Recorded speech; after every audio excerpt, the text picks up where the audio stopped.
দর্শক, আমরা সরাসরি যুক্ত করেছি গোয়ালন্দ বাজার থেকে। দর্শক দেখতে পাচ্ছেন রাত্রিকালীন সময়ে গোয়ালন্দ বাজারে নির্বাচন বেশ জমে উঠেছে। আমরা দেখতে পাচ্ছি আমাদের অঙ্গীকার দেশ হবে জনতার এই স্লোগান সামনে রেখে গণ অধিকার পরিষদ ব্যাপকভাবে নির্বাচনী প্রচার প্রচারণা চালিয়ে যাচ্ছে।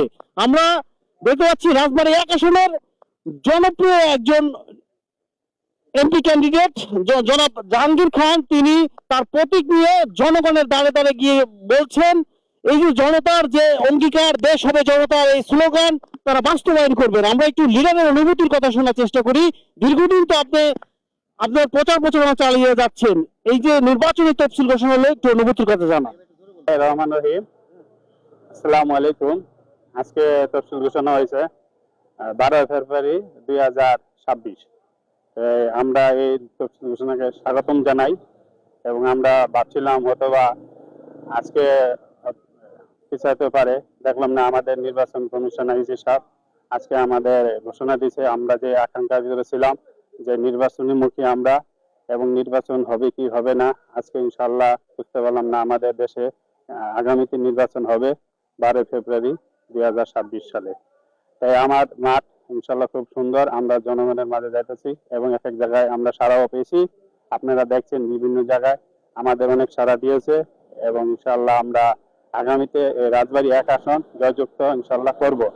আমাদের যে অঙ্গীকার দেশ হবে জনতার এবং আমরা চাই এই দেশ জনগণের যেন ভোট দিতে পারে। আপনারা বিগত দিনের আমলেও দেখছেন জনগণ ভোট দিতে পারে নাইকা, তো অনেক আমাদের উপরে অনেক ধর্তব্যতা গেছে এবং আমরা আন্দোলন করছি 2024-এ এবং 2018 থেকে 24-এ অনেক কিছু হয়েছে। আমাদের নেতা অনেক মাইরও খাইছে, আপনারা সবাই জানেন।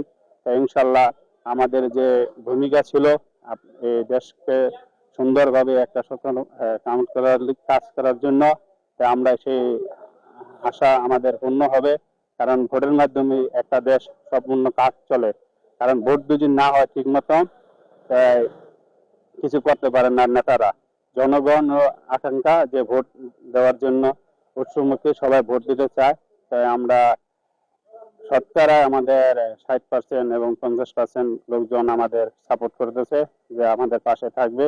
এবং আমরা আজকে এখন গোয়ালন্দ থানায় আসছিলাম, আমরা পুলিশ সাহেব নতুন আসছে তার সাথে সাক্ষাৎ করে নির্বাচনী বিষয়ে আলোচনা করে গেলাম। এই বলে আমি আমার আমি রাজবাড়ী 1 আসনের গোয়ালন্দ এবং সদর সবাইকে 1 আসনের রাজবাড়ী জনগণকে আহ্বান জানাই, আপনারা আমার পাশে দেখেন, তারা আপনাকে ভোট দিয়ে জয়যুক্ত করুন। আমি আপনাদের ইনশাআল্লাহ আপনাদের পাশে থাকবো। আপনারা আমাকে একটা ভোট দিবেন, আমি আপনাদের 5 বছর আপনাদের খেদমত করতে যাব ইনশাআল্লাহ। আন্দোলন সংগ্রামের মধ্যে গড়ে ওঠা একটি দল গণ অধিকার পরিষদ, যেটি নেতৃত্ব দেন ভিপি নূর। বাংলাদেশের মধ্যে সে একটি আলোড়ন সৃষ্টিকারী যুবক, যার চোখে মুখে রয়েছে রঙিন স্বপ্ন। এই স্বপ্ন নিয়ে তিনি 300 আসনে প্রার্থী ঘোষণা করেছেন, যার মধ্যে রাজবাড়ী 1 আসনে রয়েছেন আমাদের সকলের পরিচিত মানুষ জনাব জাহাঙ্গীর খান ভাই। তিনি একটা বড় স্বপ্ন নিয়ে মানুষের দ্বারে দ্বারে ঘুরছেন। তিনি একজন সৎ মানুষ সবাই বলেন, এবং এই সৎ মানুষ হিসাবে তিনি যদি নির্বাচিত হতে পারেন এই এলাকার ব্যাপক উন্নয়ন হবে বলে সবাই মনে করছেন। তো সবাই তাকে ভোট দিয়ে তাকে সমর্থন জানিয়ে রাখবেন সেই আশা নিয়ে আমরা শেষ করছি। সবাই ভালো থাকবেন, সুস্থ থাকবেন। আল্লাহ হাফেজ।